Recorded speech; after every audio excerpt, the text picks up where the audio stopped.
Hi, this is Melanie. I'm 30 years old and I work as an editor in New York City. I had a husband, but now we're really not on terms. This was a sudden thing that happened between us and something that had to do with his parents. The main reason was his betrayal. We're still working on our divorce. He has not come to terms with it, but I don't give a rat's ass anymore. He was working as a bartender in a renowned restaurant.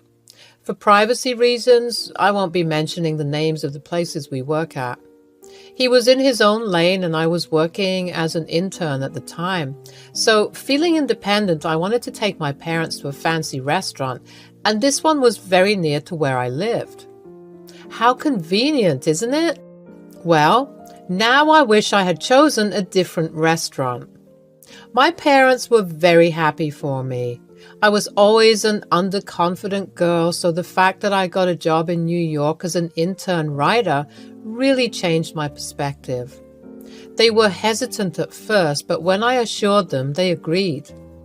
New York is a big city, and somehow, with the favor of luck, I managed to find a second-hand apartment. The man was really old and he wanted to give it away before going to his daughter's place in Michigan. This felt like my calling because, weirdly enough, I'm from Michigan too. The place was a 3-bedroom apartment. It was pretty decent and neat. The amazing fact was I got it for cheap. The restaurant where Greg used to work was a 20-minute drive from there. When we reached, there was a party going on, some rich person's birthday. Thank God I booked 3 reservations or it would have been really embarrassing for me. The place was cozy and there were many people, but we had a really private compartment just for ourselves. We were having a casual chit-chat about work and life when suddenly a waiter came and handed out drinks to the 3 of us. When I asked the waiter who gave it, he simply pointed me at a counter. I looked and saw a tall, charming blonde man. He was serving drinks and talking to other people. At first, I didn't pay much attention, but later I noticed him making eye contact with me. I don't know why I was blushing, but I did anyway. My parents understood the vibe and they nudged me to talk to him and that they would sit here and enjoy themselves. I was shy, but I went ahead to the counter. He was very attractive, at least to me. So, how much for the extra drinks? We didn't really order this. It's on the house, ma'am. That's really sweet of you, but I don't really need anything free. I'll pay for it. My parents are here and I don't want them to think of it as a present. Is this your first time in this restaurant? Yes, I actually am new here. I've got a job as an intern recently. Oh, really? Me too. I just joined here. It's been a month. That's nice. It's nice to see someone like me here. Before we even knew, we were already giggling and laughing at stupid things and each other's jokes. Greg had a friendly demeanor and my 27-year-old heart couldn't contain the emotions they were feeling. As I said, I was very shy and kept to myself, so had very few friends during school and uni life. For some reason, Greg made me feel at ease, like I can talk to him without thinking. Melanie, and yes, maybe sometimes when I feel bored and stressed with work, I wouldn't mind a drink or two. Well, Melanie, it was really a pleasure knowing you. His parents lived in Australia. He was born there, but he decided to come to New York City later on because it was his dream city. He was always wary of his family. He loved them a lot, but also was scared of them. He would often call them and request them to come visit. The thing is, I did not like it when he hid me from them. He would always say that he was with someone from work. You keep hiding me from them. Is it a problem? Yes. No, I mean, they do not have to know. They won't be missing anything. Plus, there would be ample time to introduce you to them. All right, then. I really hope I'm not causing you any trouble. I just like being with you, and I just want us to be a bit honest with each other, that's all. Well, you aren't really my girlfriend, so I don't really have to. Besides, if things go well between us, I can think of making some amends. Right now, it's not my priority." Those words stung me like thorns on the rose. I mean, I know we weren't a thing at that time, but he gave me all those mixed signals that really confused me. Plus, I was so stupid and naive to think he could possibly love anyone. Then again, he would take me to nice places and show me around whatever he had explored when he came to this city. I was feeling very free and happy. The accomplishment felt well achieved. By the end of the fall, Greg started to go all romantic with me. It confused me even more. I mean, I liked him, but he never really showed any interest to begin with. He would call us partners in crime, and to be honest, I didn't know what to feel about that. Meanwhile, my work was well appreciated and I managed to get a raise. We celebrated the event by having a picnic in the nearby park. That's when I realized he was holding and intertwining my fingers. I felt a tad bit uncomfortable. I didn't like how he was toying with me. "So, Melanie?" "Yes?" "What do you think of us?" "What do you mean?" "You know what I mean. I feel nice around you, if that's what you want to know." "Just nice? Nothing more?" "I don't know what else to say, Greg. You said we were friends, and you are a good friend." "Friend, you say? Do you think friends like spending this much time together?" I had nothing to answer. Greg wanted me as his partner. It has been almost 1.5 years since we've known each other, and I'm getting old. I told Greg that I needed time. He'd said he'd wait, but not for long because he is too impatient. He moved in with me soon after, and it started to feel like the real deal. Even my mind started to feel conflicted the moment he drew the ring. I did say yes. It sounded as if those were the only words that wanted to come out. The proposal was grand and it made me feel really special. I was happy that it was Greg. I don't know if this was bad luck or a bad omen. Greg lost his job within 4 months of getting married. After the official business was done, Greg happily moved into my apartment. We took our time fixing the space so that we can make room for everything. My parents were happy, but also skeptical. I mean, why wouldn't they be? Greg was the kind of husband who would really love me, but not seem to acknowledge me in front of other people.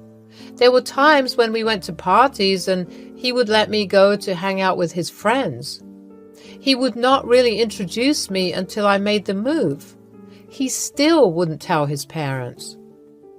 "So, babe, shouldn't we let your family know once?" Yes, in time. Not now. Why are you always in a hurry?" "Again? Why not? Jesus, Greg, this is too much, don't you think? What is wrong with us?" "Look, I have a lot of explanations to give and I need time. So don't meddle in things you don't understand." I didn't understand what the explanation was, but I was patient. The only thing that I wanted from him was to acknowledge me. He would go meet his boys every now and then, sometimes without informing me. I would receive his phone calls after he had reached there. This would continue for a while when he suddenly lost his job. The reason he gave me was that he fought with his colleague and did some collateral damage. He told me that he would borrow my money for a while until he gets another job. I remember him crying in his bedroom like a little boy. I wonder what goes on in that head of his. "Well, don't worry about the money. Just let me at least know what's going on." "It's an emergency, and I promise I will make it up to you once I get the job, okay?" I tried to keep our house together, made some renovations and changes. My parents were also sending me money sometimes so that I could handle the household a bit more efficiently. I was happy to feel independent, but you see, sometimes money can get spent very quickly. I too need support, and as much as I love Greg, I wanted him to help me as soon as possible. One day, His words fell on me like explosives. Honey, I have something to tell you. My parents, what about it?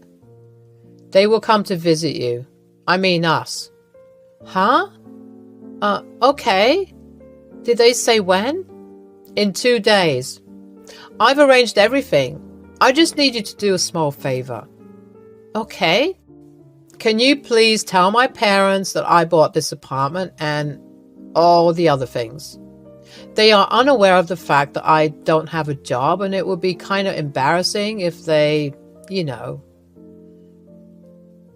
I know it sounds weird, but my parents are really judgmental and scary if they get to know I lost my job. Babe, please understand this. Okay, fine. It is temporary. You know how bad I am at lying. They won't know. Don't worry. I just try at least, please. Whatever you need. I didn't like the offer he made, but I had nothing else to do. I thought maybe it was temporary, so I let it slide this one time. Greg was suddenly very loving and caring towards me. He would make me breakfast and sometimes even dinner. It's not like I wasn't enjoying it, but I couldn't help but think that it felt rather odd.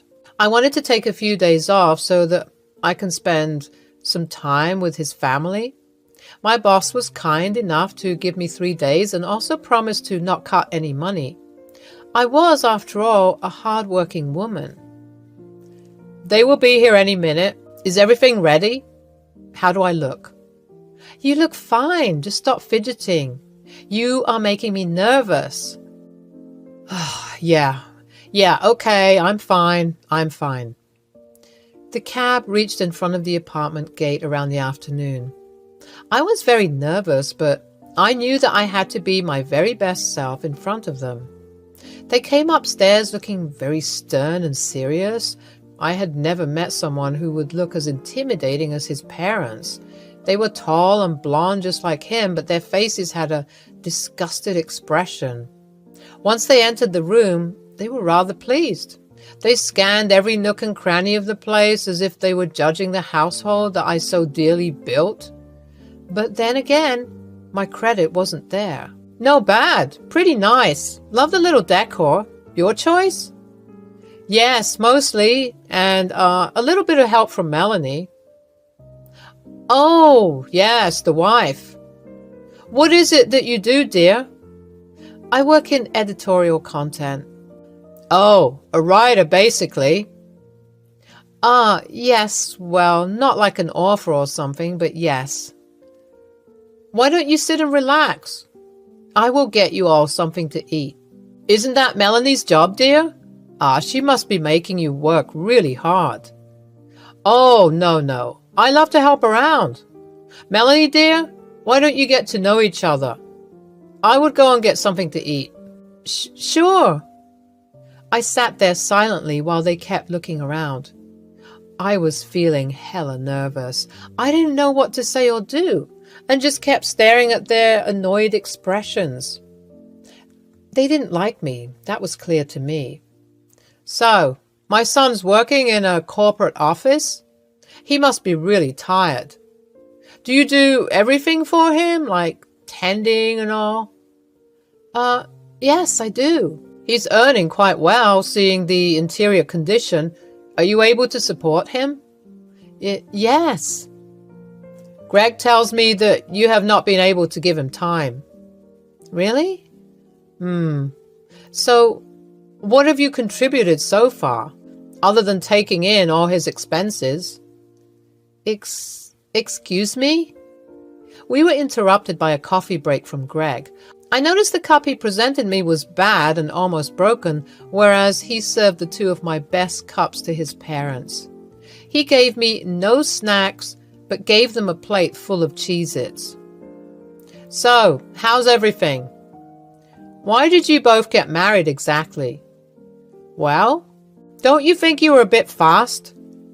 No, I just wanted to marry her because I like her. Right. Well, was the journey comfortable?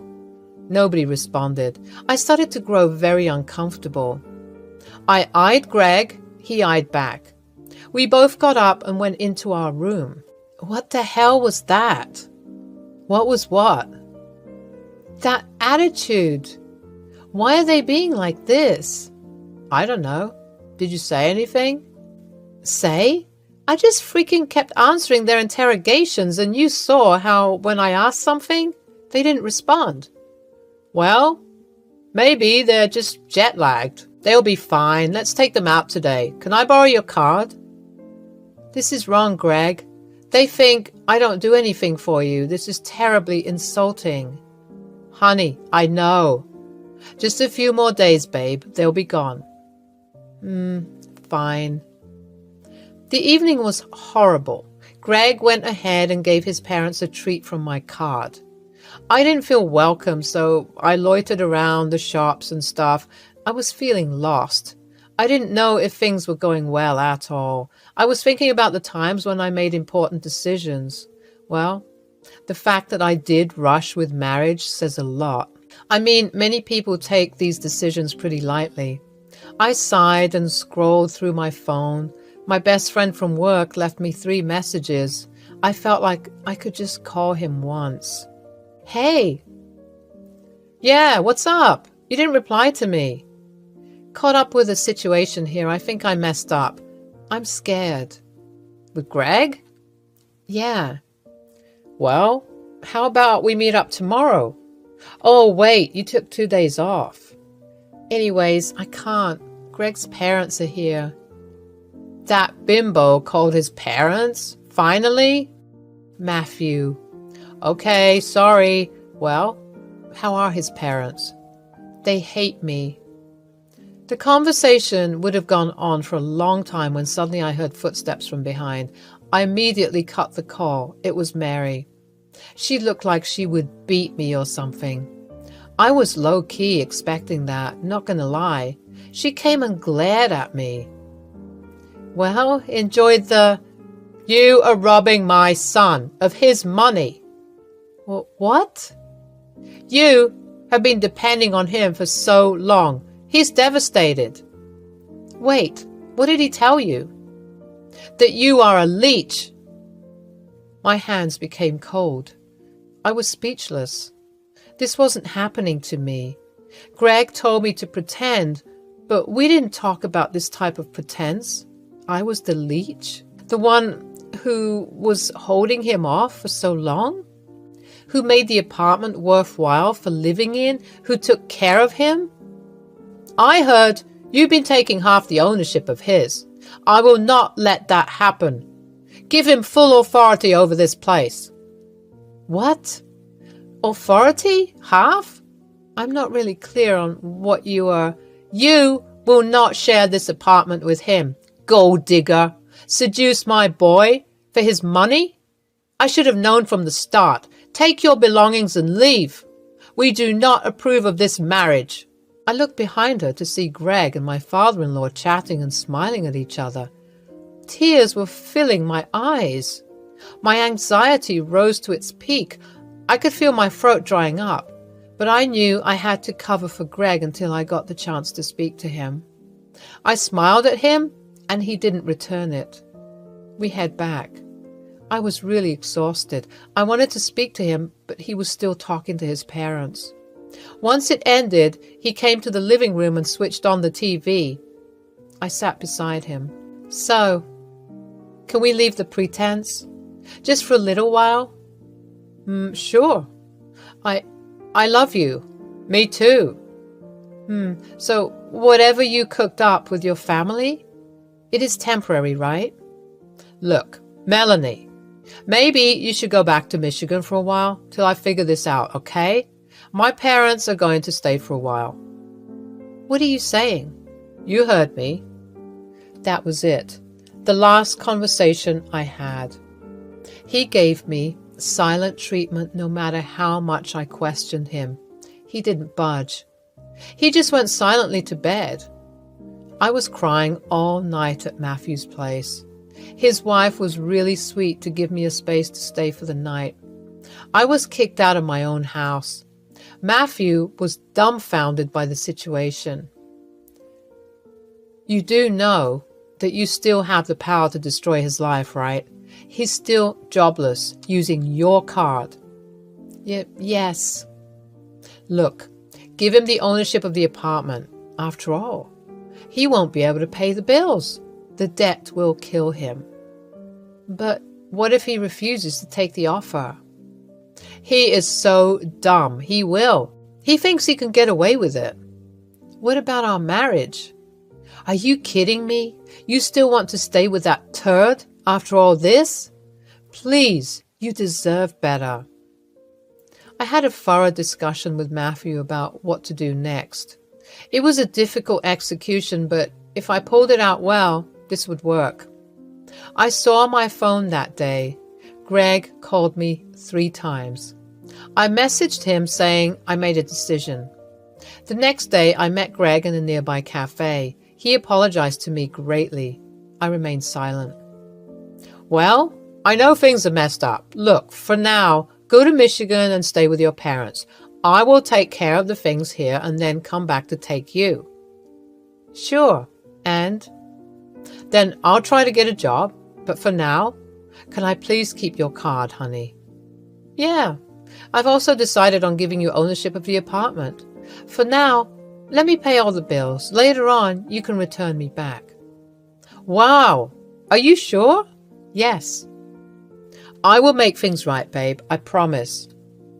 I realized how easily he took the deal, without even thinking about all my hard work and effort. I knew then it was all over. And also, he is dumb. I went back to Michigan and requested my boss to let me work from home since I had a family emergency. My boss was extremely considerate. I cried a lot at my parents' house. I told them everything and they were furious, but they didn't scold me. I learned a valuable lesson. Now it was time to take action. I blocked my card, which was being used by Greg. After the ownership was given to Greg, I made sure not to keep any written documents on me, claiming I would continue to pay bills and stuff. So naturally, I cut that off too. Let's see how he pays all the debt piling up. Matthew gave me another offer of a cozy 2-bedroom apartment somewhere near my office back in New York. I accepted it. It was kind of him to help me out through this process. I went to court along with my family and worked on the divorce papers that would be sent to him soon. I made sure he was cut off from all supplies on my part financially and emotionally. He was dependent on me. He thought he would lie and keep me away from everyone and would also use me for his own benefit. Now, that's not going to happen anymore. Enough. After a month, I received an unknown call. I picked it up and surprisingly, it was Mary, Greg's mother. She was frantically crying and apologizing. Is this Melanie? Dear, it's me, Greg's. Oh, yes. How can I help? I'm really sorry. My son made a small mistake and now he's in deep trouble. Oh, really? What kind of trouble? His card was declined and he's received a warning letter for not being able to pay water and electricity bills. But he has a job. He can do it. No, dear. Look, I understand. We made a mess. He didn't mean it. Please give us a bit of money, just enough for us to get plane tickets. Oh, really? Now? Sorry, no. I'm going to send something else, though, later on. What? Divorce papers. I hung up. It was hilarious how Greg didn't even have money to pay for his parents' flight tickets to get back. Of course, he couldn't. He was probably planning to bring his parents here permanently since he had to pay for his parents' bills back in Australia. I became his source of money. But he wanted to man up, so he told his parents that the whole apartment was his and everything was his doing. But now, he will be getting warning letters after letters until the government decides to cut off his power source. He has to pay all of that at once. I wonder how he will be managing. I don't care anymore. Greg was new in New York City. There was no possible way he could fish off help from someone, and the restaurant he was working in hated him to the core because he did cause hazards there. Meanwhile, I have a new apartment and 2 dogs. Matthew gave them to me. They are really adorable. The divorce papers were sent long back. I know it would take time because Greg calls me every night to help him and apologizes, but I don't listen. I mostly cut the call on him. Recently, I got promoted as an editor, and now I feel like I am finally settled. Hello, I'm Judy. I'm currently 29 and I've been married for 2 years now. We don't have children, but I would like to say that we're proud owners of 2 dogs and 1 cat. My husband and I have settled comfortably in Pennsylvania. Things were not that difficult for us, but my mother-in-law was extremely problematic. Initially, she used to visit us often, and boy, the time we had to deal with her absurd demands. Eric was a neutral man. He tried to make both ends meet. He didn't want to anger either of us. But sometimes you can't really take sides of a madman.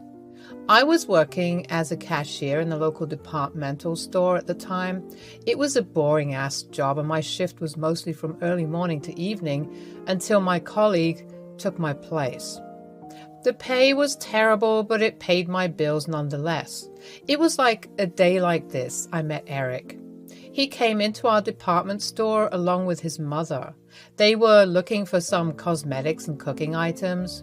I found him really cute. He was tall, had glasses, brown hair, and had a good sense of fashion. He just strolled around with his cart. I was waiting patiently for them. The moment he approached the counter, my heart skipped a beat. He was even cuter up close. As I was making their bills, his mother demanded that I segregate some of the items in different packets. Geez, I hate when I have to do that. Why can't she and her son do it? Mom, not again. Here, let me do it for you.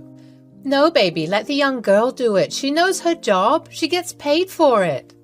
I get it, but there are a lot of items. If we don't provide an extra hand, it's going to take forever, and there are people waiting in line, Mom, please. Son, when I say I want the young girl to do it, I want her to do it. Now be a good boy and stand aside. This was probably the weirdest thing I witnessed. I was 26 at the time and he was probably 27 to 28. Still being treated like a big baby. I giggled quietly to myself. The son was super embarrassed. He couldn't even make a single eye contact with me. After all the things were packed, they left. The mother was overly talkative and demanding. She waited for a whole ass 8 minutes, guiding me on how to put what in what packets. When something was done not to her liking, she would immediately stop you and make you do it whole damn thing again. I feel bad for the girl who would marry the guy. A hell of a woman she would have to deal with. I was done with my shift for the day. I got changed and headed outside when suddenly I saw someone walking up towards me. It was the guy from today morning. He looked so flustered. He bought a few things and handed it over to me. Hey, look, my mom was very rude today and I'm sorry on her behalf. She can get a little... Oh my God, you really didn't have to. That is awfully nice of you. It's all right. I have dealt with customers like that. Yeah, but well, how can I make it up to you? It was just a small thing, really. You don't have to worry about making it up to me. Geez, besides, you already got, checks the packet, ice cream. I do run an art gallery, like I'm the curator. Well, in simple words, I manage artists' work and showcase their talent. People come to watch and critique and all other boring stuff. But it can get a little less boring if you can come to my place for a little cup of coffee. What do you say? Are you asking me on a date? Well, if you want to look at it that way, then be it so. You don't really mind, do you? I don't, but is this all for what happened today, or...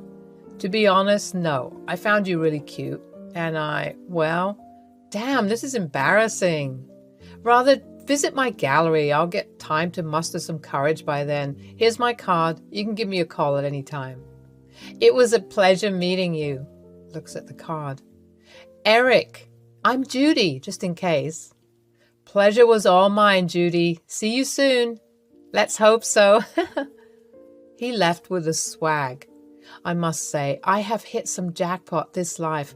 A curator who owns an art gallery shows interest in plain old boring me? Well, okay, let's see how long this can go.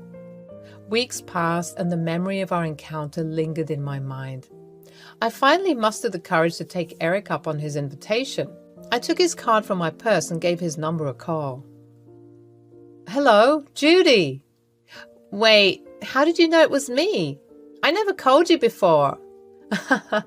You may call it anything, guess, telepathy, or intuition. I think I would call it waiting desperately for my crush to call. Oh, shh, you're exposing my secret. So, Judy, did you think about my proposal? Of course, that's why I called. I wanted to take an appointment, dear sir. You are indeed funny. There's no appointment needed when it's you. Just come a little before lunch, as I have things to prepare. We wouldn't want you to barge in on your surprise now, would we? Okay, now I'm super curious. This isn't fair. I hate cliffhangers.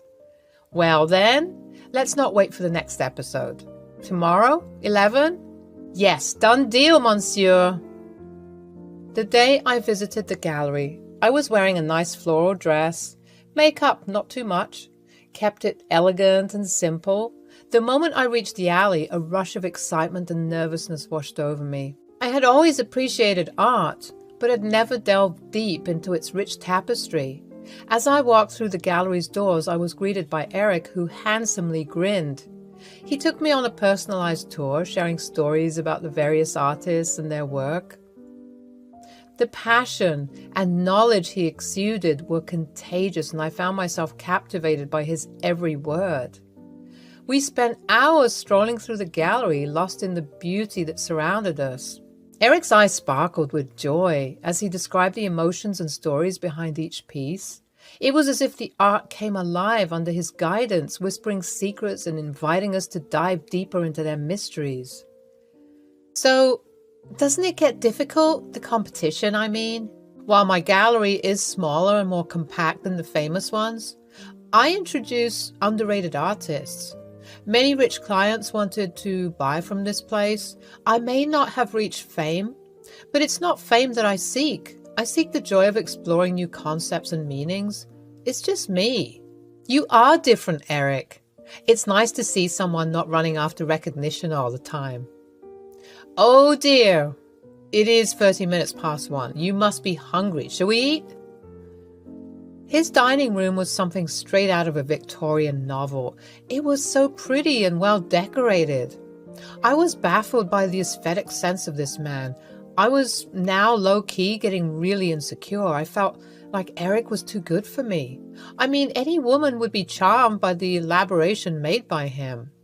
The table looked like royalty. Geez, do I even deserve this? Of course I don't. But Eric never made me feel small. He was warm and welcoming, even offered to serve me. You did all this for us? Are you serious? Of course. Why not? It's just the two of us. Oh, Eric, you really didn't have to work so hard just for us. I would have been happy with takeout, really. Nonsense. Takeout for a lovely lady? Absolutely not. We were having such a wonderful time with beautiful background music taking place. I almost got lost in my own wonderland when suddenly we both heard rapid footsteps down the hallway. It came closer to the door and the door swung open. It was Eric's mother. The woman made a dashing entrance, which reminded me of those soap opera actresses. I tried my best to contain my laughter. Oh, here you are. I've been screaming your name and no response. How hurtful. I thought you weren't home, but here I see you're having dinner with a... Eric's eyes widened with a mixture of shock and concern. He quickly rose from his attempts to conceal his uneasiness. My heart raced as I stood up, feeling a wave of anxiety wash over me. I had not anticipated this unexpected encounter with his mother. "Mother, this is Judy. She's a friend, a very special friend." "I know who she is. The lazy cashier from the departmental store. I can remember her face when I need to." His mother's piercing gaze shifted from Eric to me, her eyes following my every move. I felt a sudden urge to shrink under her gaze, but I stood my ground, determined not to let her judgment affect me. "Well, Eric, I didn't realize you were inviting street cats into our home. It would have been nice to be informed." "Mom, please don't talk like that. I was about to. I wasn't aware that you were coming today." "Well, I was here to deliver my home-cooked pie, but you have a whole food galore going on yourself. I'll just keep it on the table. Whether you eat it or throw it, it's up to you." "Oh, Mother." "Mrs. Anderson, how about you join us? I mean, we do have plenty, and we would love it if you could make some time."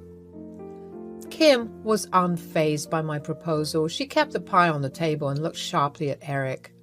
"Well, I hope you're enjoying your meal, dear. Remember, we have an appointment later. Don't let this distraction get in the way." She left. The room was filled with silence. I felt like the aftermath of a tidal wave hitting a lonely shore. We tried to keep our composure after that. I could see Eric was shaking. He did seem like the sensitive kind, and I loved that about him. I poured some champagne into his glass. He looked at me. He couldn't help but feel extremely at fault for his mother's behavior. "Eric, I understand if you need to go." "Judy, I'm sorry about my mother's behavior. It's complicated. But I don't want her to ruin our time together. Let's finish our lunch." As we continued our meal, the sound of laughter gradually filled the room once more, pushing back against the lingering tension. We focused on the love and companionship we shared, allowing it to be our shield against the toxicity that occasionally seeped into Eric's life. We used to have secret outings and risky dates. His mother was always up on his heels. She would always call and ask him if he was with me or not. He would give some excuse and then cut the call. The connection between Eric and me blossomed into a deep and profound love.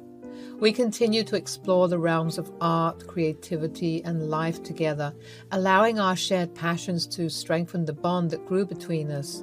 However, with each passing day, the disapproval from Eric's mother, Mrs. Anderson, grew more evident. She made her disdain for our relationship known. She opposed our love and dismissed it as nothing more than a passing phase. Her constant disapproval cast a shadow of doubt and uncertainty over our path. But, despite the hatred from Mrs. Anderson, Eric and I never wavered in our commitment to each other. We faced the world hand in hand, supporting one another through thick and thin. Eric always had a clear head. I was the hot-headed one, but I had surprised myself by remaining calm whenever a heated argument rose between Kim and us. We were equally persistent and soon decided to get married. Whether it was out of spite or love is a debate for some other day. I settled in with Eric. Of course, Kim didn't attend the wedding. She claimed it to be an atrocity. I left my apartment. I was kind of relieved that I didn't have to pay rent anymore, but most importantly, I was with the right man. "Are you planning to remain a cashier forever?" "For the time being, yes. I'll be looking for other jobs, though, and also, I was thinking..." "Well, be quick about it. I know you're planning to take advantage of my son's expenses, but as long as I'm breathing, I would never allow that. He's a self-made individual, and I expect you to bring yourself up to his standards." "You know, I can't really match up with his stature, but I assure you I will provide equally for him. I love him. We are like a team. I just want you to have a little bit of faith in me." "Psst, with that qualification, I hardly doubt you'll be able to provide at all. And it is too early to call this love. We'll see how long it lasts." A few days later, Jonah and Mia, a married couple filled with curiosity and a thirst for art, decided to explore Eric's gallery. The moment they stepped into the exhibition, their eyes widened in awe at the stunning collection before them. Little did they know that their visit would not only deepen their appreciation for art, but also introduce them to a lifelong friendship. As a witness to their excitement, I approached Jonah and Mia with a warm smile, eager to share in their enthusiasm. "These pieces are exquisite. I must say it's rare to see street art these days, like the one where the lady holds this blue umbrella under the mundane weather. The splash of colors is so vibrant and emotional." "I couldn't agree more. Are you the curator?" "Oh, no, my husband is. He's gone for a while. We'll be back soon. Do you need anything? Tea, coffee?" "How kind of you. Would definitely like some tea, no, dear?" "I don't mind." Jonah and Mia sat down with me and we struck up a lovely conversation. Eric followed later on. We had one of the best times. They were a humorous little duo. It felt like we were old friends. Eric later decided that they should join us for dinner. Our bond grew stronger and we became inseparable. Eric's mother was not happy with it at all. She would pay random visits, interrupt our time, and take Eric with her for some important stuff. She was never approving of our marriage. I doubt things would get any better. Mia came over another day and I had to vent my piled up frustration. "Mia, you won't believe what in the devil I've been dealing with. My crazy mother-in-law has been incredibly toxic since the dawn of our relationship. It's been extremely draining and affecting us." "Don't even start. Mother-in-laws are basically made to create nothing but damage. They are attention-starved creatures.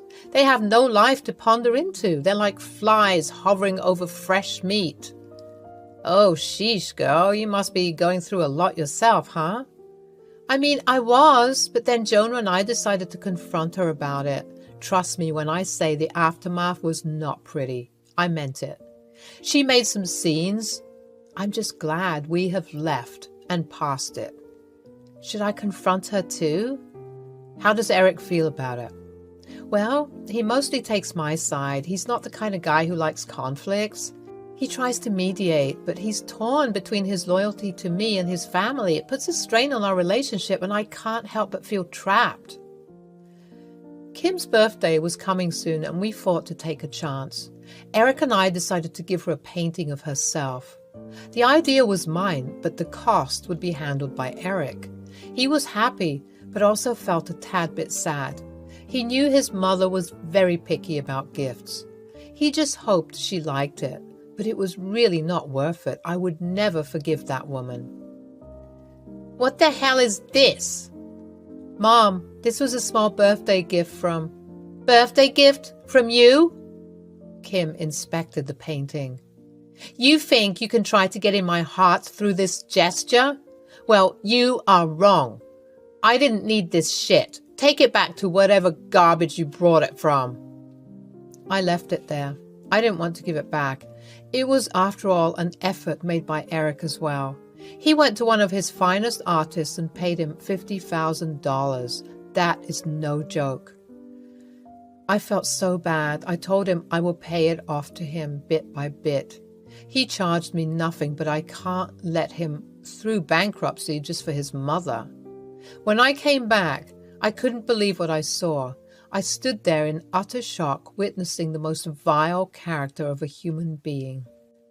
My mother-in-law, whom I had tried so hard to please and win over, had just torn apart what she believed to be a gift given by me. But little did she know her impulsive act had unleashed a wave of regret that would crash over her in an instant. The room fell into an eerie silence as mother-in-law stood, holding the torn canvas in her hands, an evil smirk on her face. Her eyes glinted with what appeared to be satisfaction, unaware of the weight of her actions.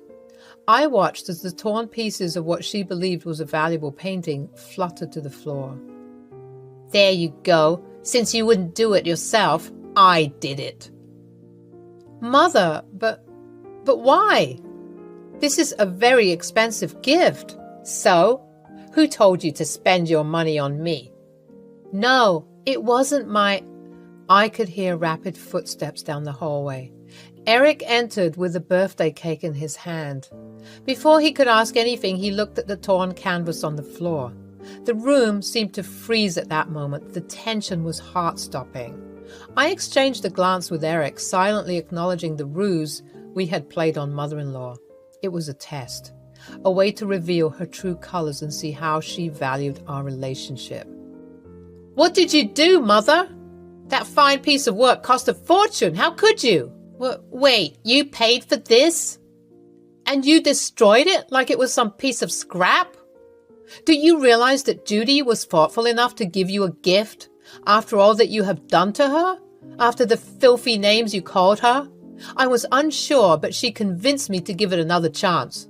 That there was a way of showing affection where she could make you understand that she was not your enemy. Eric, No, Mother, you have spoken enough. I've always tried to make things better amongst us, but you are hell-bent on making things worse. What kind of a mother are you? A mother who's not happy with their son's happiness does not have the right to be called a mother. Eric, hey, calm down. No, Judy, I have had enough, faces Kim. Do you know what was the cost of that painting? $50,000. Can you imagine? But we still managed it somehow. It was, after all, your birthday. I'm so sorry. I really didn't.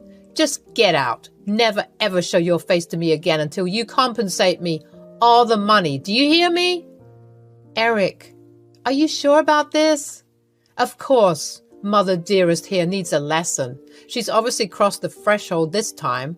Kim left crying profusely. It has been more than a year since I've seen her.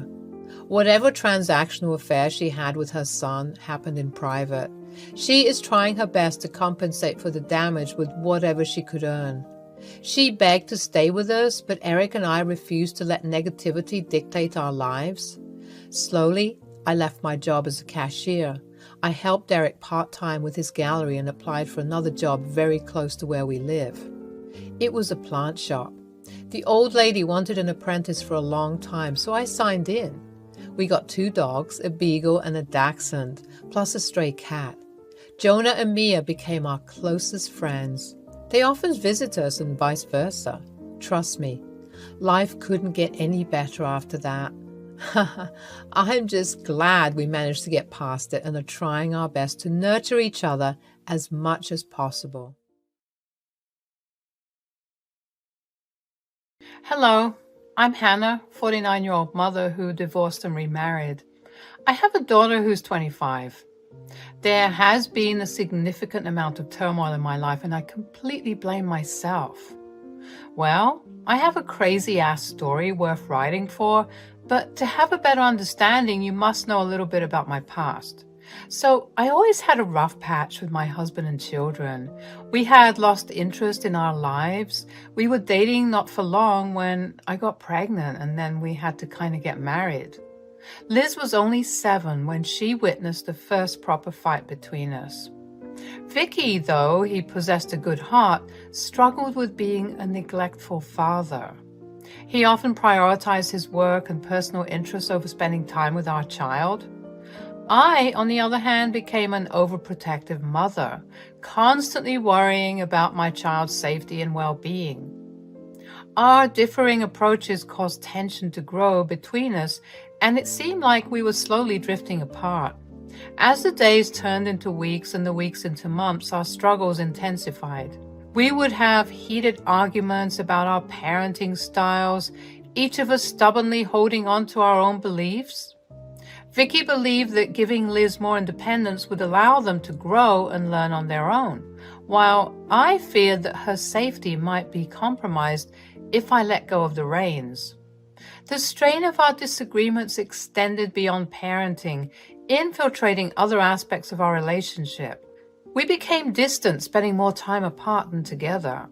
Our once frequent laughter and shared adventures were replaced with silence and strained conversations. I even tried to talk it out with Vicky.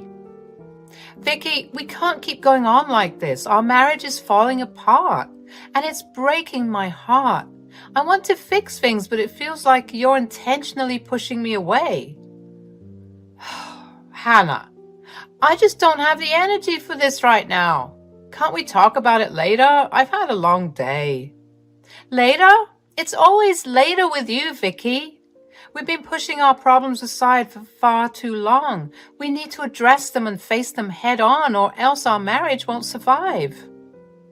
I'm not being negligent, Hannah. I'm just trying to cope with everything that's going on in my life. I can't be expected to fix everything at once. I understand that life gets overwhelming, Vicky, but we're a team. We promise to support each other through thick and thin. Lately, it feels like I'm the only one fighting for us. Vicky stops pacing and sits down opposite me, his expression guarded. Look, Hannah, I never wanted things to turn out this way, but I feel suffocated, trapped. I need some space to figure things out on my own. Space? Vicky, we're already drifting apart. How much more space do you need? We should be finding ways to bring us closer, not push each other away. I don't know what you want from me, Hannah. I'm doing the best I can under the circumstances. Can't you see that? I just want you to fight for us. I want you to show me that our love still matters to you. It's not just about the circumstances. It's about our commitment to each other. It would slowly extend and exaggerate to an actual fight. It was becoming a habit to the point I could even detect a pattern. Our daughter Liz was going through a difficult phase in her life. She had grown tired and indifferent towards our constant fighting. Liz was a thoughtful and introspective young girl, wise beyond her years. At least that was the impression that I got from her initially. While she understood that conflicts were a part of life, she found herself exhausted by the ongoing battles that we were having. As the arguments escalated, Liz's spirit seemed to dim. She carried the weight of our disagreements on her small shoulders, feeling the emotional strain that it placed on her family. Her once vibrant personality turned subdued, and her enthusiasm for life began to wane. She would give monosyllabic replies and sometimes not even eat dinner with us. After a few years, Vicky and I separated. Liz was just 15. I felt so terrible. She had to deal with our mess through her important phase. She would often avoid facing me, sometimes even skipping school. I used to work 2 different jobs at the time ever since my child was born to support our finances. I had to go very early and then come home really late. After Vicky left, things became much worse. Hey, Liz, how was your day? It was fine. Liz, can we talk? I feel like we haven't had a conversation in a while. I don't feel like talking, Mom. I understand that you might not be in the mood, but communication is important, especially after everything that's happened. We can't just stay silent forever. I know, Mom. It's just hard for me, okay? Talking feels awkward. I get it, Liz. It's been tough since your dad and I got divorced, and we all have different ways of dealing with it. But we're a family, and we need to support each other. We can't let silence drive us apart. I know I've been distant lately, but it's not because I don't care. It's just everything feels different now Dad is not here. I miss him. Change can be scary, especially when it's something as significant as a divorce. But remember, Liz, we're still a family, even if it looks a little different now. We can create new traditions, new memories, and talking is an essential part of that. I guess I just don't know what to say or how to start. We don't have to force a conversation, but we can start small. Tell me one thing about your day, no matter how trivial it may seem. Well, I made a new friend at school today. Her name's Emily. That's great, Liz. Tell me more about Emily. What do you like about her? She's really funny, and we both like drawing. We exchanged sketchbooks, and it was cool to see her artwork. That sounds wonderful, dear. It's fantastic that you found someone who shares your interests. It's quite hard to get anyone like that. Maybe you could invite Emily over sometime and we could all have an art session together, over a cup of tea and all. Yeah, that could be fun, I guess. Our conversations were always short and simple. Sometimes she would want to share something, sometimes she wouldn't. She always wanted to get into small conversations about her dad. I felt like she was in desperate need of a father. She always preferred her father more than me. Vicky took her fishing, picnics, and long drives. They had a good father-daughter bonding. I was the one who was rigid and skeptical about things. I didn't want to join them since Vicky never really talked to me. He interacted with our daughter, asked her how she is and all, but then that's it. She sometimes wants to meet him, but I don't allow it. I was always scared that Vicky would take my daughter away from me. I understand I was not able to properly give her constant support, but it is just because I wanted her to go to her dream college. Her dream college was Ivy League. She always wanted to get into that college ever since she saw her aunt's elder daughter and brothers trying for the college.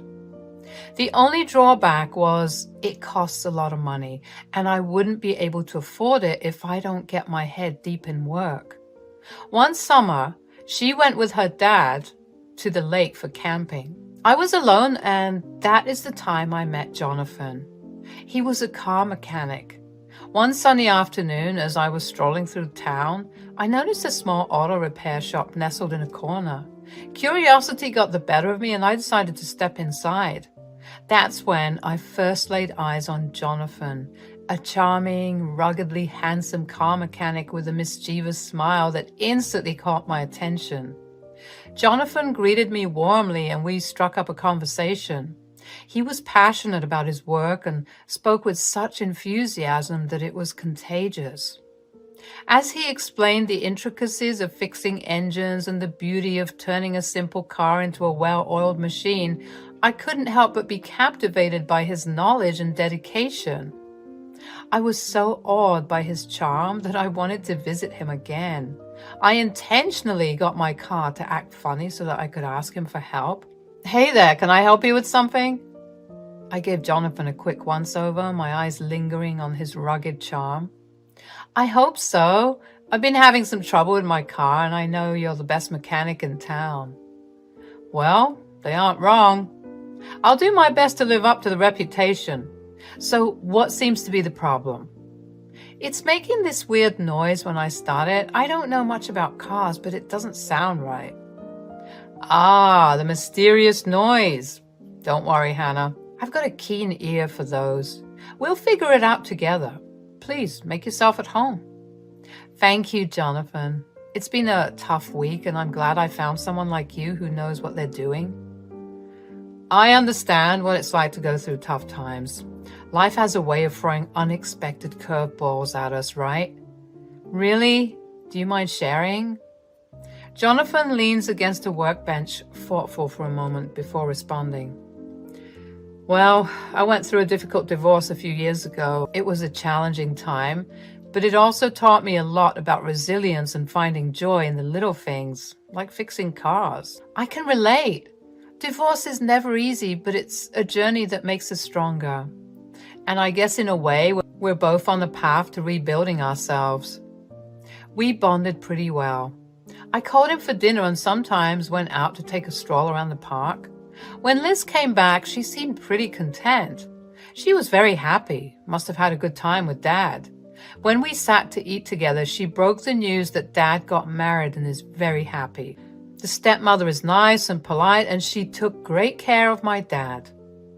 I wasn't really unhappy. I was just sad that he gave so much effort into finding another person within a few months of our divorce, but couldn't even make amends to make the current one better.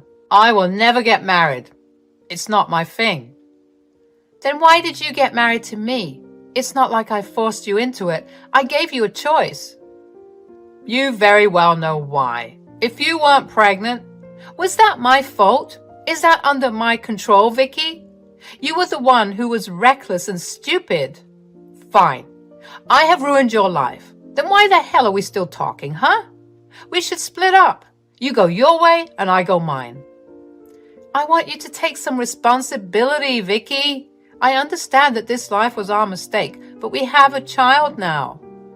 Why would you try to run away like this? I mean, how could you even think about it? Liz will be fine with you. The conversation always echoed in my head. As Liz grew up and was preparing for college, I, on the other hand, became a drained old woman.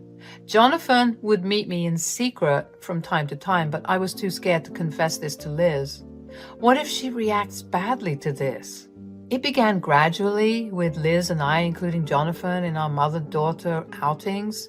At first, I feared that Liz might feel overshadowed or neglected, but instead, she welcomed his presence with open arms. He took the time to understand Liz's interests and hobbies, supporting her in her endeavors with unwavering dedication. Whether it was attending her birthday or teaching her how to ride a motorbike, Jonathan always made Liz feel seen, heard, and loved. But as the days turned into months, Liz began confiding in her stepmother, seeking solace and guidance. They would spend hours engrossed in conversation, sharing stories, dreams, and even their worries. Their connection was built on a foundation of trust and understanding, a relationship that blossomed naturally and beautifully. It wasn't long before I realized that Liz preferred the company of her stepmother over me. At first, it stung, and I couldn't help but feel a twinge of jealousy. But as a mother, my ultimate goal was to see my daughter happy, and it warmed my heart to witness the genuine love and affection between them. Are you going to Vicky's? Yeah, after class. Why?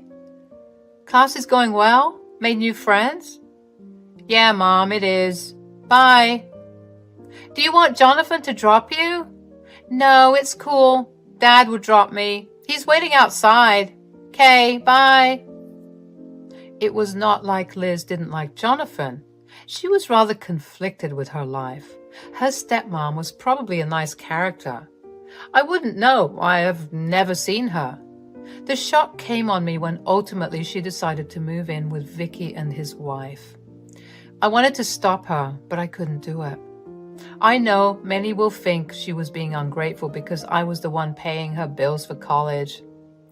My body broke, my shoulders heavy with burden. I felt like I lost my flair for living because I was so hooked on working hard for her. I had to leave one job and even emailed Vicky that I can't go on like this. If he can contribute to her, that would be good. I have done my part of the bargain. Jonathan spoke of his son a lot. He said that he left after knowing that his mother left him when he was an infant. He probably has never seen his mother's face. Jonathan had burnt all her pictures and thought that his son would come to terms with it. But he was misunderstood, and then his son left. Jonathan, is everything okay? You seem a bit off today. Jonathan looks up, his eyes reflecting a mix of sadness and frustration. It's my son, Ethan. He left home last week and I can't help but feel like I've been played for a fool. What happened? Did something go wrong between you two? Jonathan sets down his tools and leans against the workbench, collecting his thoughts. We had always been so close, but lately he's been asking a lot of time about his mother, my ex-wife. She was very childish and loved being pampered.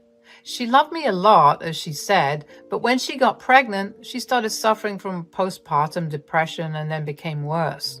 One day, she suddenly left me without a word.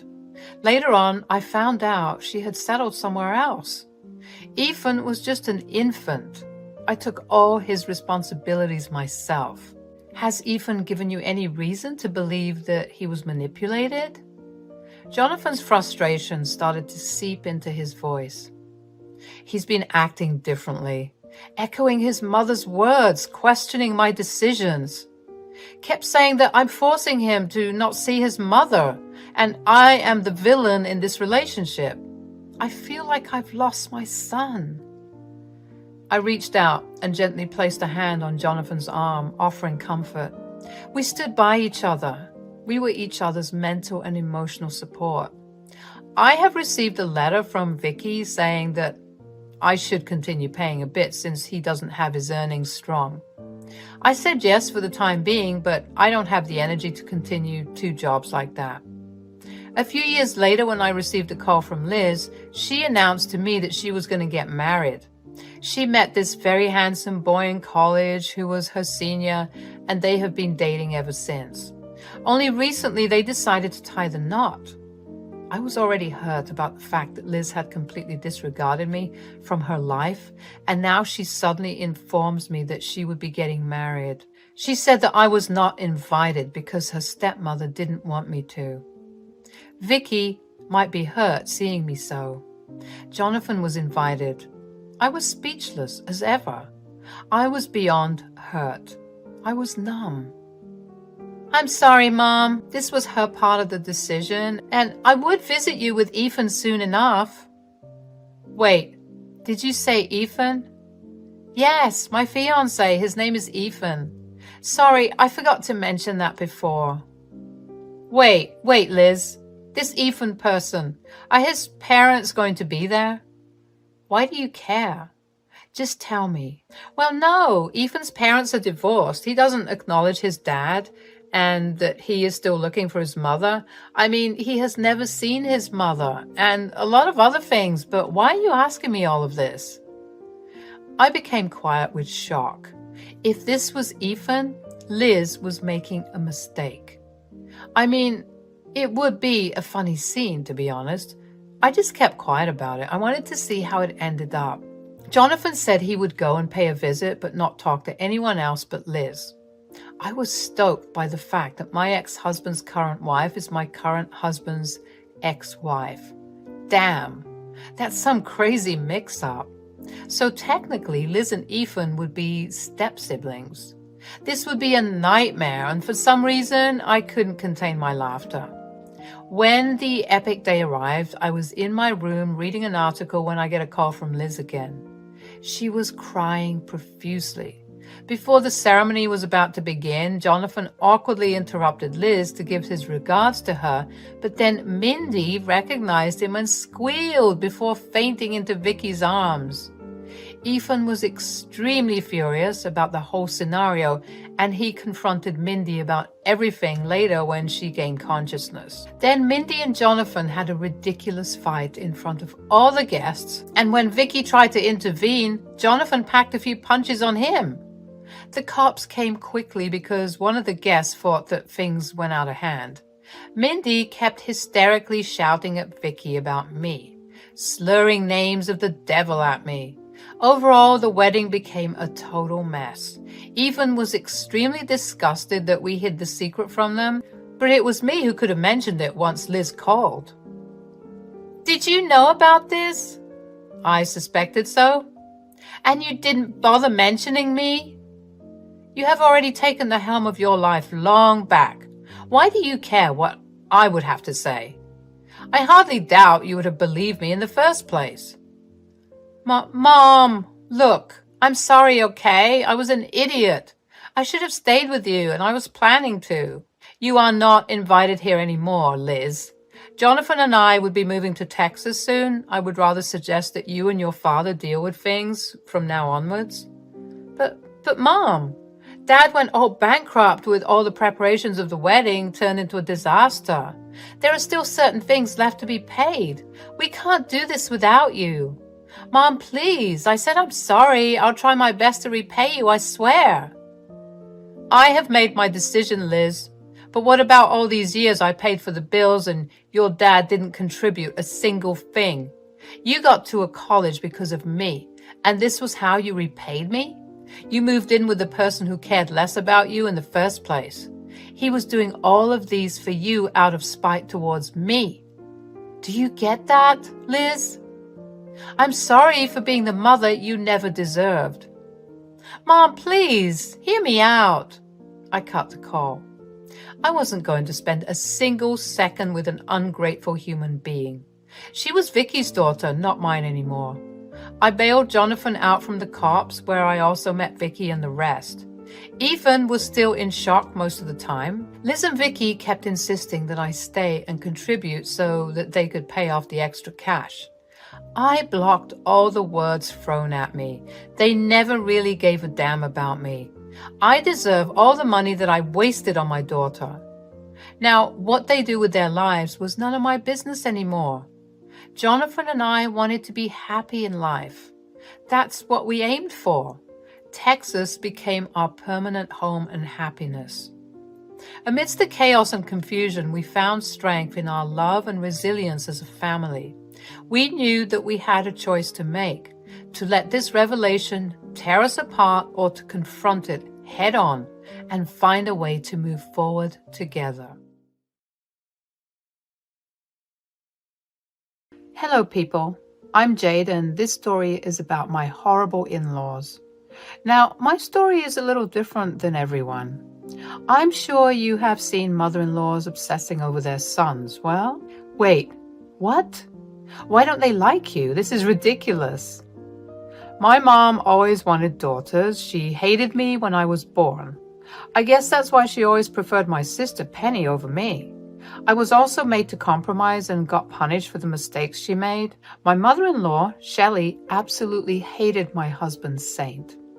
I had no idea that a mother could hate her child so much. Before we got engaged, my then boyfriend, Saint, told me a lot of things. He said, "I know you want to meet my family, Jade, but my mom and sister don't really like me. I don't want you to be mistreated just because you are my girlfriend." That is horrible. Why the hell would a mother play favorites like that? You have to be kidding me. Is this why you don't have a good connection with them? Yes, Jade. My dad tries to be there for me, but mom and sis always find a way to mess up my life. Dad is the best, but the rest are not so much. I try my best to keep some contact, but I don't know how long I'll manage. Saint wasn't kidding when he said that his mother hated him. This woman was a freaking monster. His sister Penny was just as bad. The first meeting with them made it very clear to me. They criticized Saint and called him names the entire time. They didn't even say much to me and ignored me the entire time. His father, Neil, was the only sane person who actually was welcoming towards us. Before we left, he took us aside and said, "I'm so sorry about my wife and daughter's behavior, Jade. They have always hated Saint for no reason. My son is a great man and doesn't deserve those insults. Don't worry, Neil. I know just how amazing Saint is, Neil. I'm sorry he doesn't have a better mom and sister." What can I do, Jade? I have to accept how they are and try to navigate a relationship like this. I know they won't change, but I can't abandon them. Neither can Dad. I could see where they were coming from.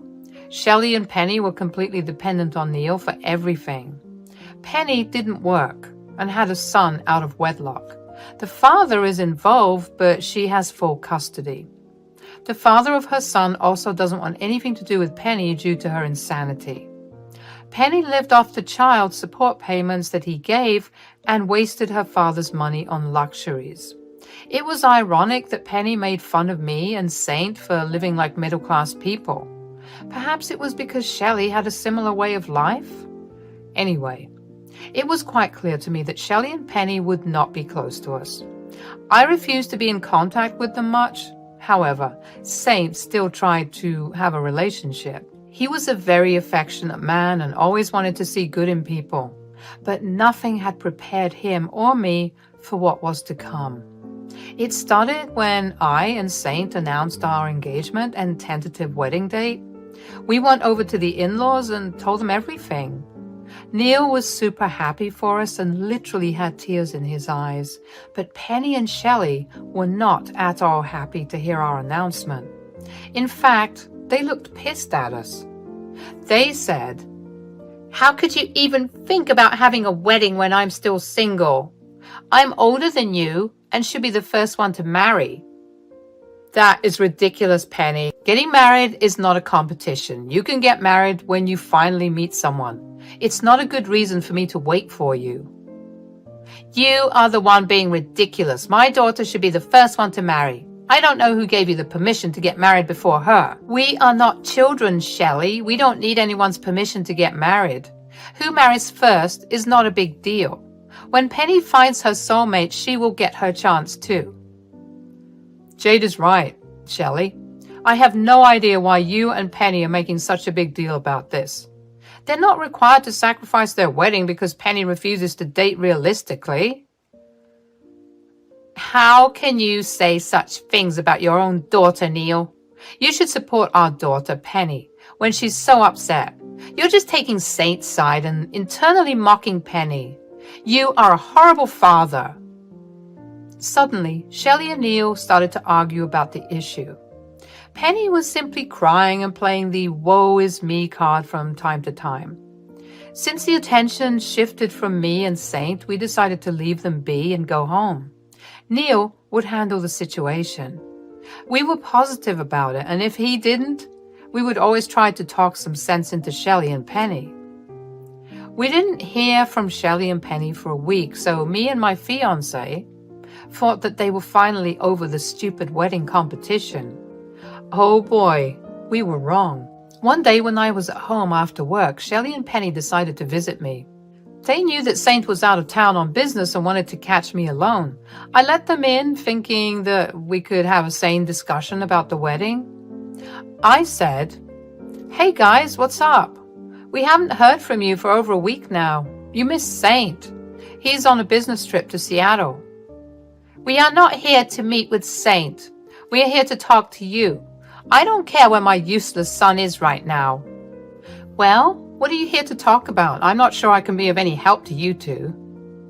"We are obviously here to talk about your wedding, you dumb woman. Why else would we visit you in your horrible home?" "We have tried to talk to Neil and Saint about canceling your wedding.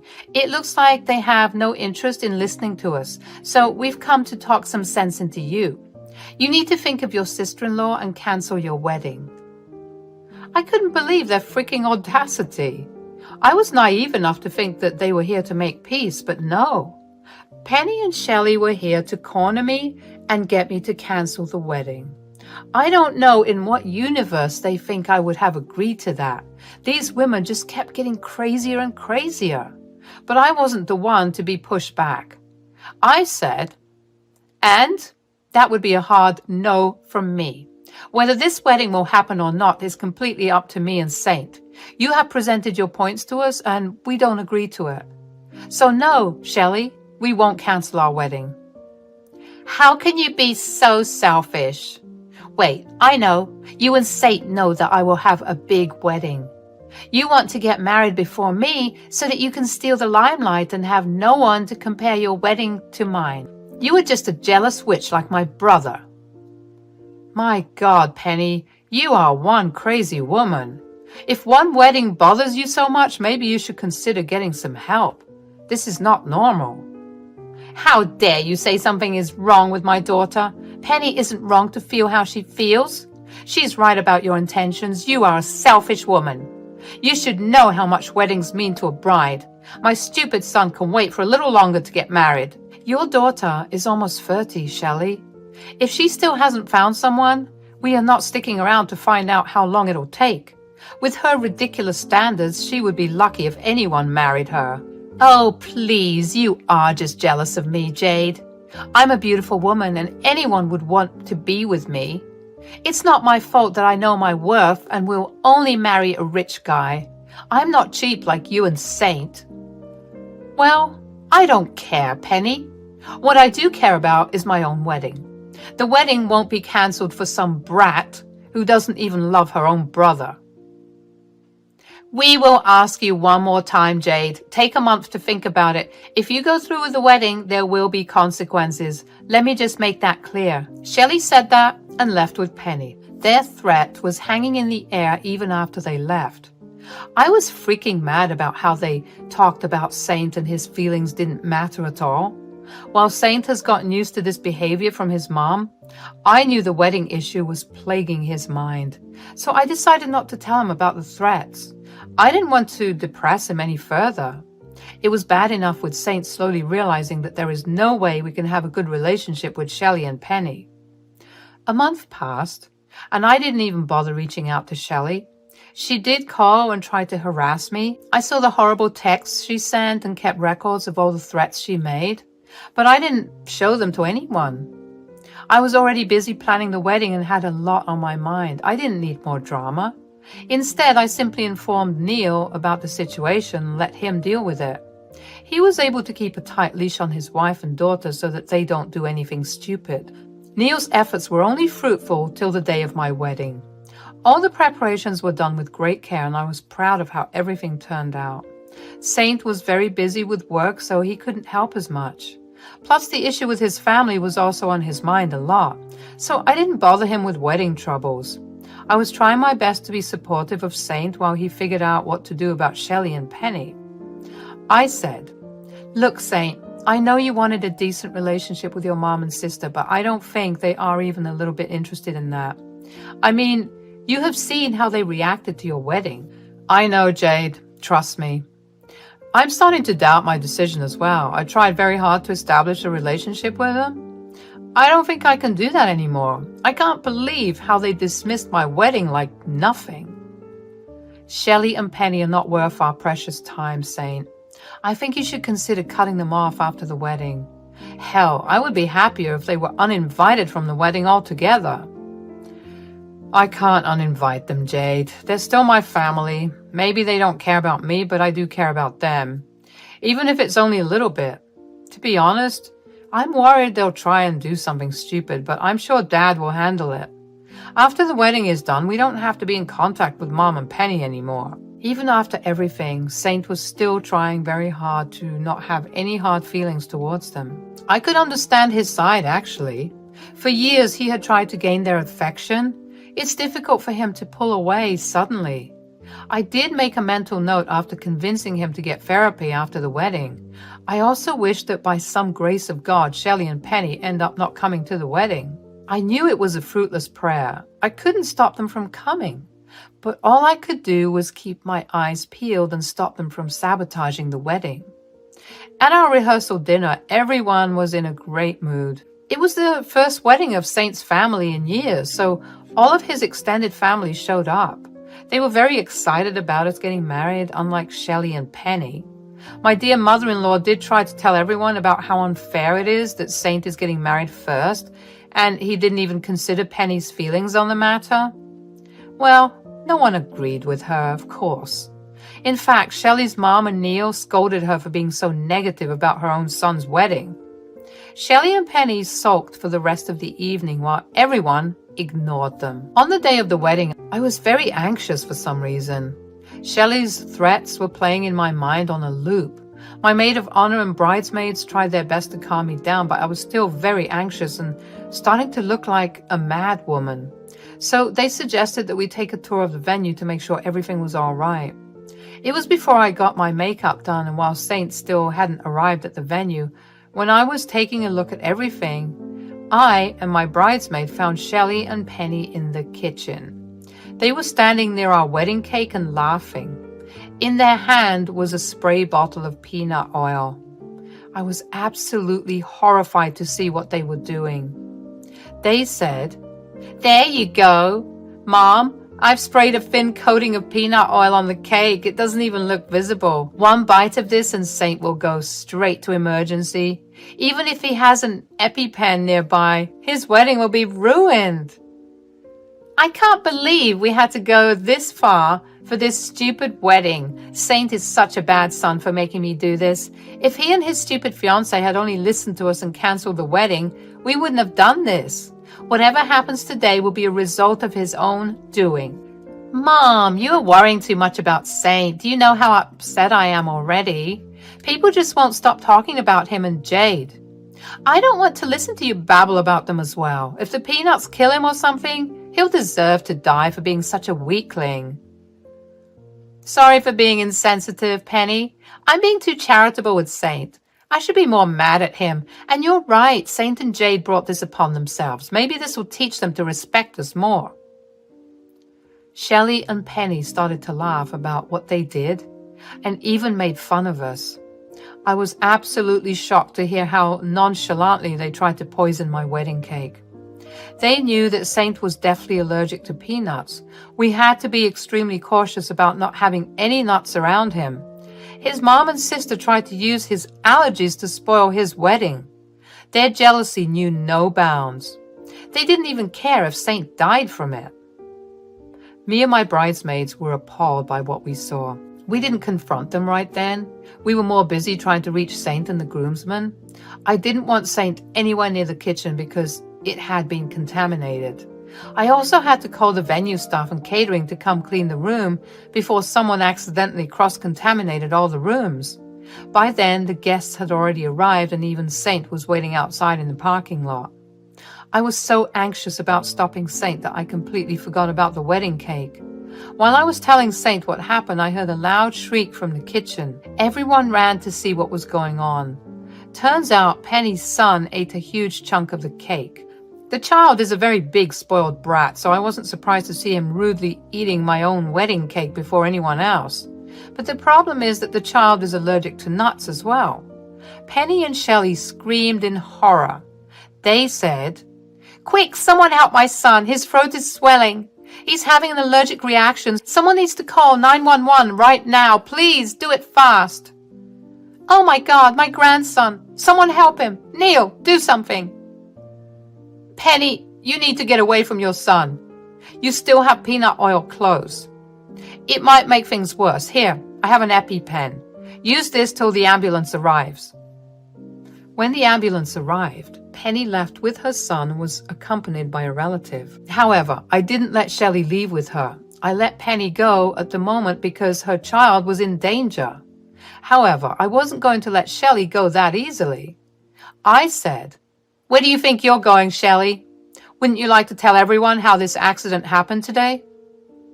"What is going on? How did my grandson have an allergic reaction to the cake? It was made to be free from nuts. Saint is allergic to nuts, so they were strict about these things." "I don't know what you're talking about. I have no idea why their wedding cake had nuts in it. Maybe Jade and Saint are trying to intentionally poison Penny's child." "We tried to poison your grandson, or did you try to poison Saint?" "You are one awful woman, Shelley. Even after everything, you won't accept your faults. Everyone, my dear mother-in-law and sister-in-law, actually tried to poison our wedding cake with peanut oil. I saw it with my own eyes, and so did my bridesmaids." "Mom, is that true? Do you really hate me that much? Does my life mean so little to you?" "Tell us the truth, Shelley. I'm one step away from going nuclear on you." "Oh, these are lies. I didn't do anything like that. Why would I do that to my own son?" "Because you wanted to destroy our wedding. You wanted Penny to marry first and even pressured us continuously to cancel the wedding. Don't try to lie about the poisoning. The security cameras in the kitchen have recorded everything. I can prove your guilt, Shelley." At this point, Shelley knew that she had no way to cover her crime. Yes, I'm calling it a crime because it is, and I already called the police to come and arrest her. Meanwhile, everyone around us went super mad at Shelley. There was a lot of shouting and yelling.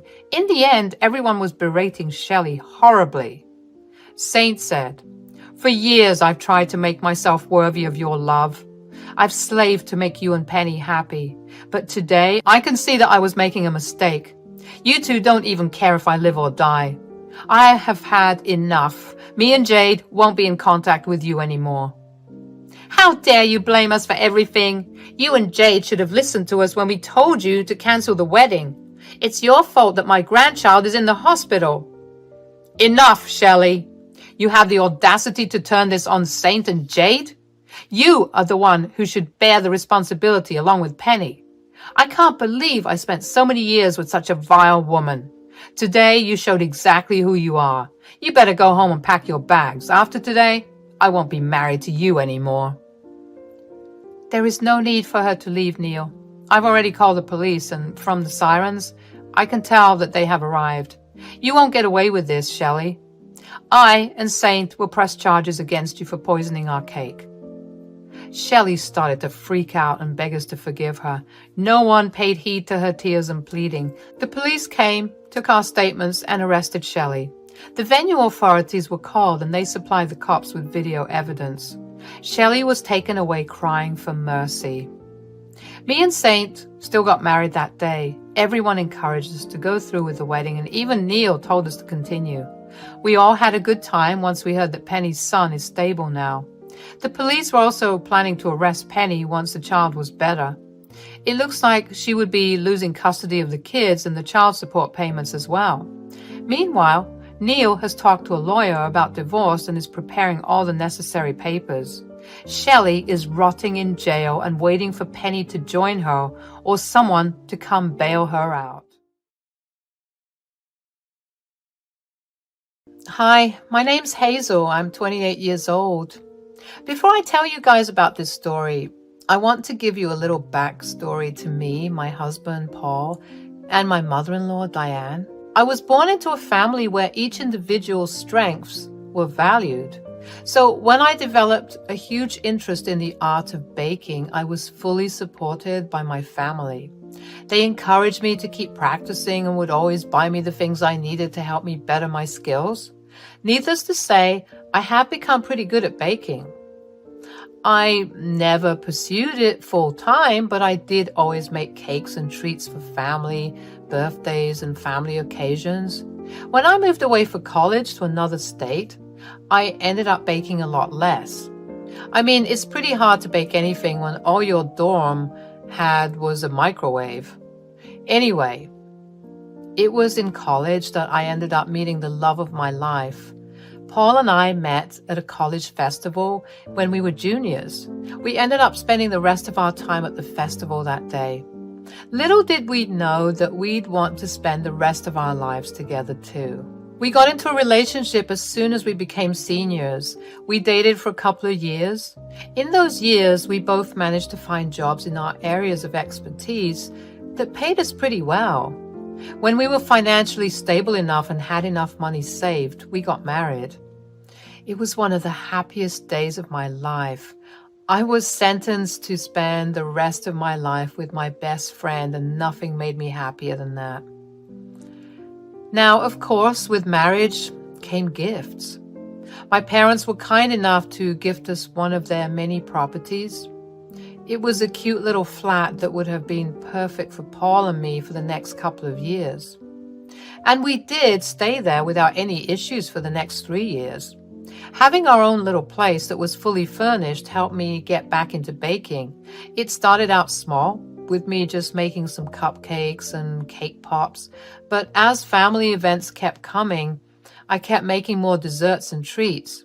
Pretty soon, I started receiving orders from family and some of their friends every month. It got to a point where I was struggling to juggle work and my little side business.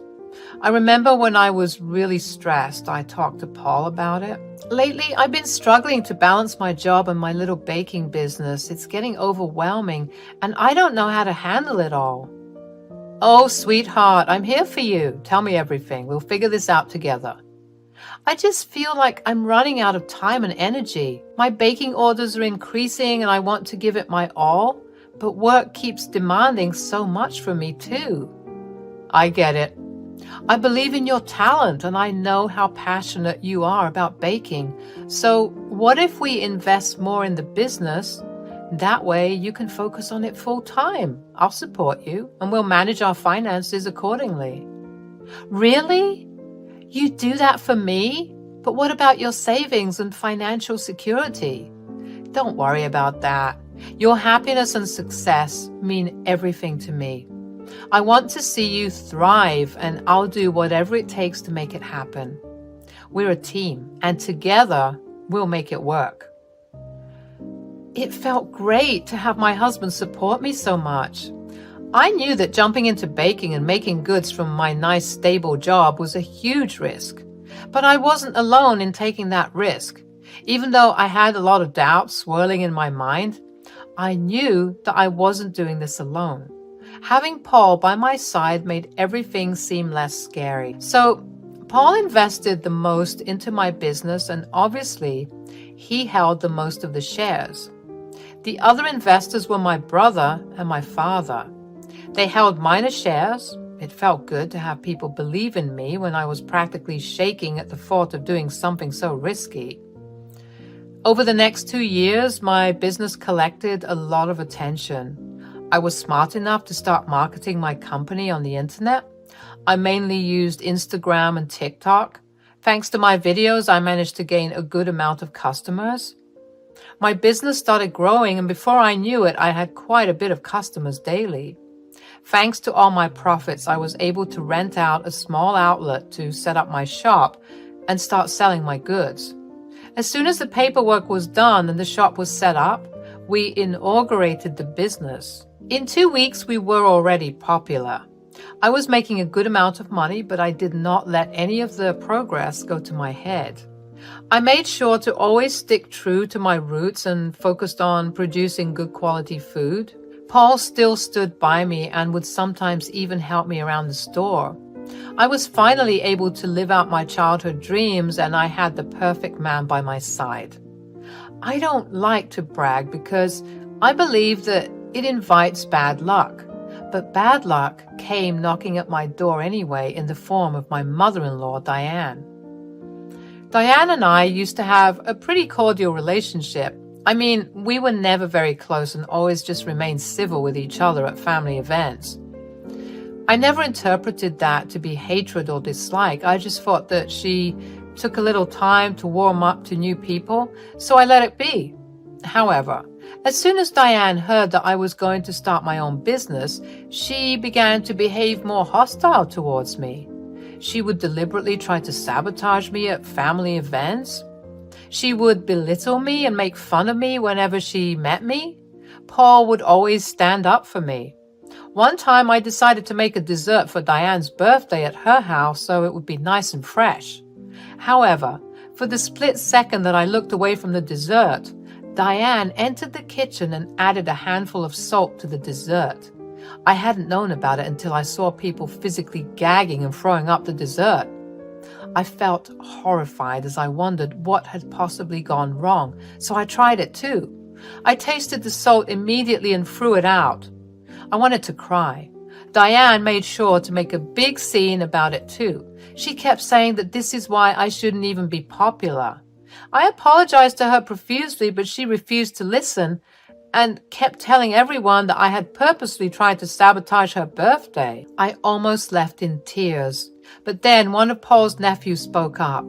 He was just a little boy of 6 years. He innocently told Diane that she was lying because he saw her put a lot of salt in the dish when I wasn't looking.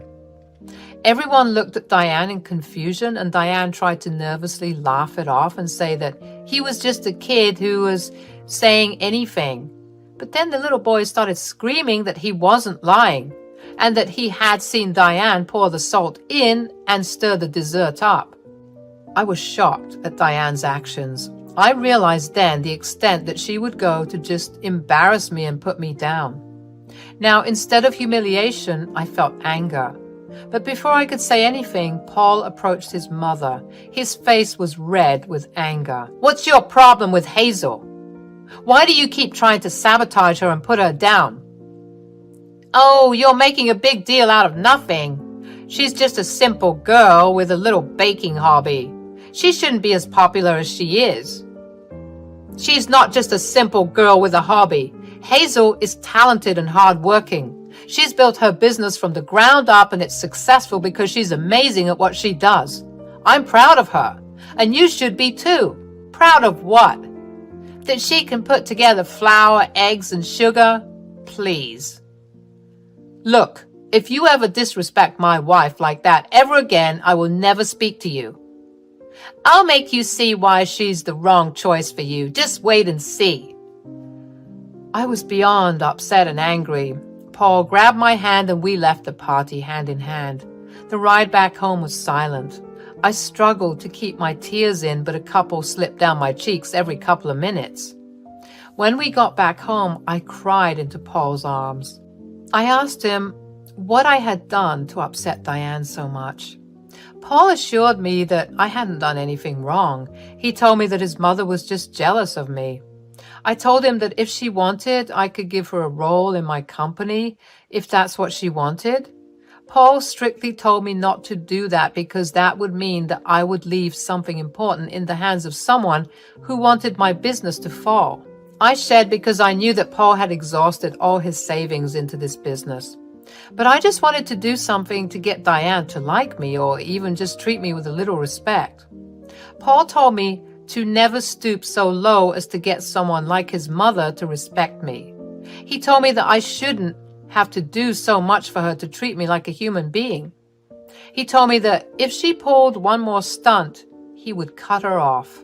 I realized that what Paul was saying was true. I shouldn't have to work so hard for the respect that everyone deserves, regardless of status or gender.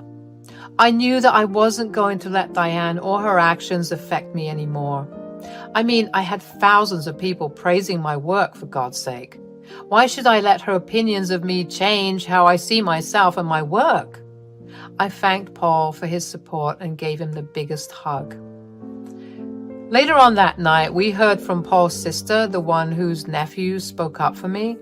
She told him that their mother had called her and yelled at her for not keeping her son in check. She demanded an apology from his sister. Paul was enraged and couldn't believe his mother's audacity. His sister told him that she hadn't apologized, nor did she berate her son for speaking the truth. Paul told her that she did the right thing. After he cut the call, we decided that we would buy his nephew a little present for his good deed. The next day, I took a day off from work. I decided to buy Drew a present and spent the day with him.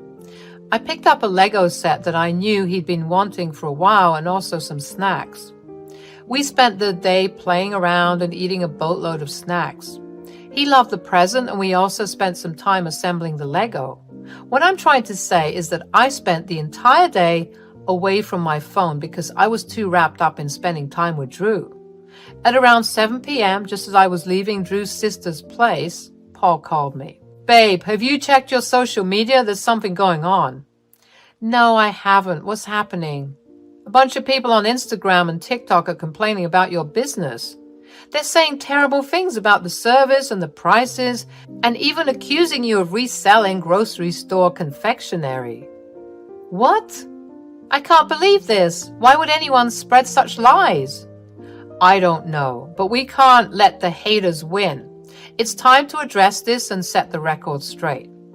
"You're right. I'm just scared that all the hard work we put into the business will be ruined by these rumors." "We won't let that happen. We'll respond to each of these claims, show them the truth, and defend your reputation.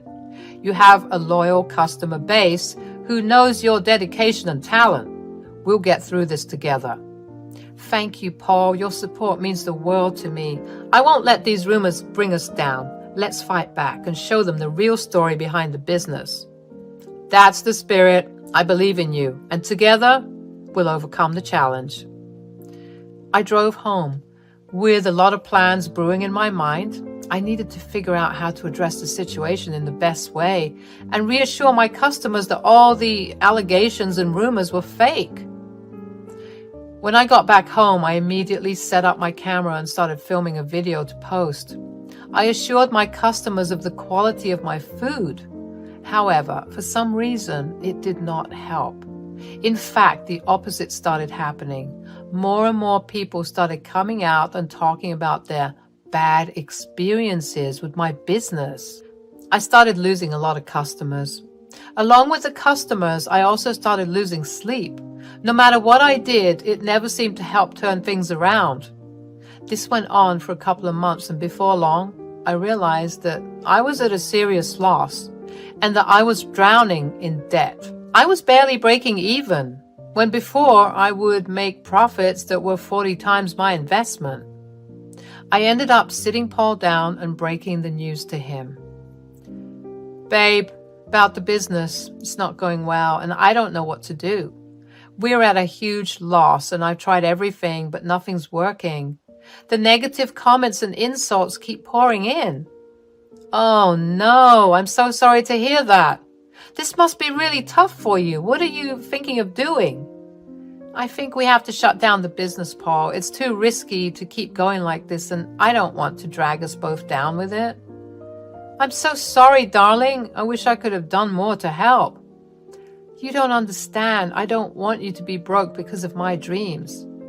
It's not just your dreams, baby. It's our dreams. We're a team. And I'll always stand by you no matter what. Money comes and goes, but our love and support for each other will remain. We'll find a way to get through this together. I couldn't believe how selfless Paul was. I always knew that I was lucky to have him, but this lucky? I never thought I would find someone as amazing as Paul, and I told him as much. I felt so grateful to have him in my life. I knew that no matter what happened, to the both of us, we'd always have each other's backs. Over the next few weeks, we began the painful process of shutting down the business, selling off the outlet, and paying off our employees and investors. It hurt to do all of that because it was essentially me setting fire to everything I had worked so hard to build. Paul was super helpful during the entire thing. He made sure that I was okay and kept me from spiraling into depression. By the time we were done wrapping up the official paperwork, it was time to celebrate Paul's birthday. However, considering how we just lost a lot of money, Paul decided that he didn't want a big celebration or a celebration at all. I tried to convince him, but he just wouldn't budge. I couldn't help but let it go. I wanted him to have a good time. I wanted to properly celebrate him, especially because he had just gone through a very hard time too. But it would be insensitive of me to go against his wish for his big day, you know? Anyways, while I was accepting, his mother, Diane, didn't. She came over to our place the night before Paul's birthday and asked him why he wasn't celebrating it like he always did. Paul, why aren't you celebrating your birthday like you always do? My business didn't go well, so I don't feel like celebrating. Oh, come on, it's not a big deal. You shouldn't be upset about it. What do you mean? Why would you say that? Well, I may have had something to do with your business's failure. I hired people to spread fake comments and rumors about Hazel's business. Are you serious? Why would you do that? I just couldn't stand the fact that your wife was more successful than you. It's embarrassing for me to admit to my friends that she's doing better than my own son. Why would you think that way? It's not a competition between us. We're a team, and I never wanted to surpass Paul in any way. Well, in my opinion, the man should always be the one earning the most. That's an outdated and unfair view.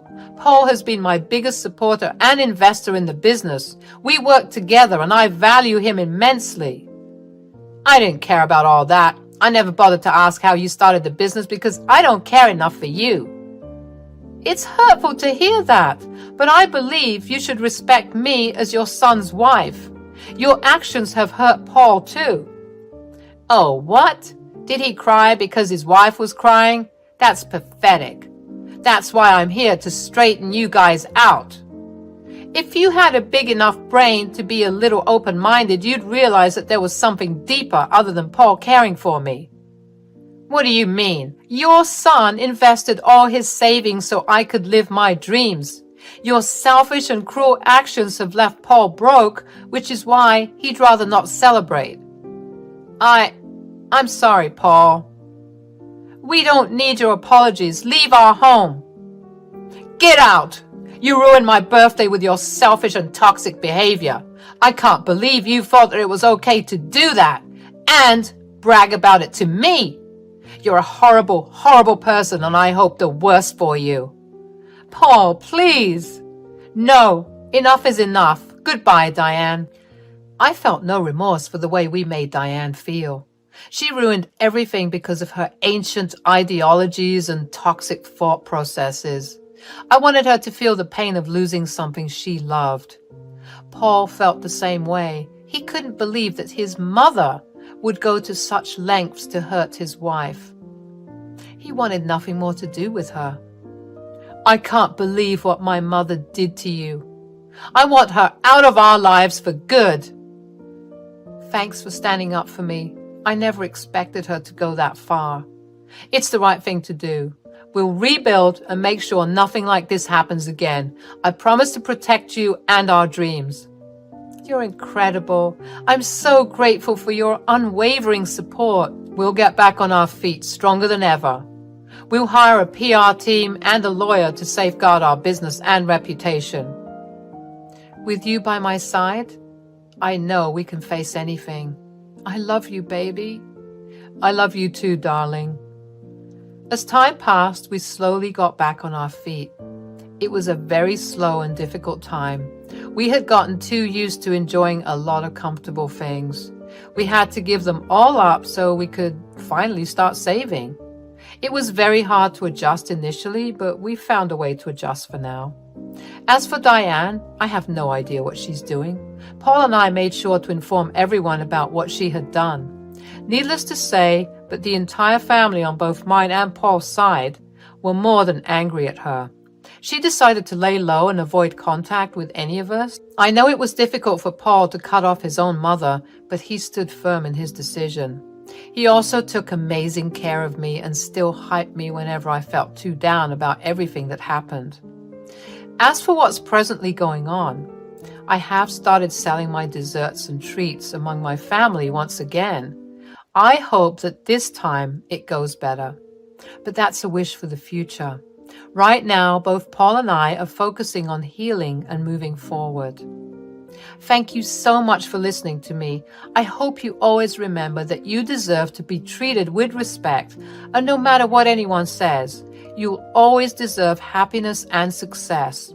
Fight hard for what you love and always stick by those who love you.